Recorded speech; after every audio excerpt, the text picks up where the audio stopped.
Hyvää iltaa. Jääkiekon SM-liigan kärkikamppailussa Hämeenlinnassa nähtiin erittäin harvinainen välikohtaus. Koko liigan pistepörssiä johtava IFK-hyökkäjä Toni Salmelainen tulistui totaalisesti ulos ajostaan. Tuomari säästyi kolhuilta, sijaiskärsiäksi joutui mies omasta leiristä.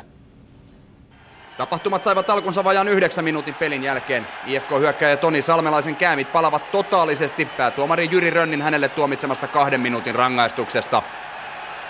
Pistepörssin kärkinimi puhuu lopulta itselleen pelirangaistuksen.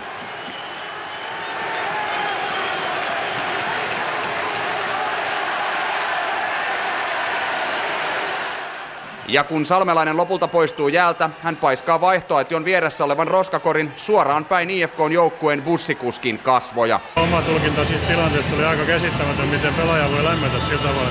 Oli tulos 2 minuutin rangaistus huitomisesta, mikä oli ihan selvä tilanne.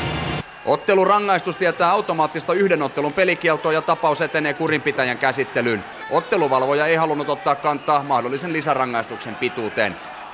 No, mulla on 23. kausi otteluvalvojana ja mä en ole vastaavaa tilannetta. I see whatever a match penalty brings or whatever Mr. Arun give him. So I see him missing 1 game, that's it. Salmelaista ei pelin jälkeen kameroiden eteen päästetty. IFK:n bussikuski selvisi ensitietojen mukaan tikeillä, mutta kotiin joukkue matkasi huoltajansa kyydillä.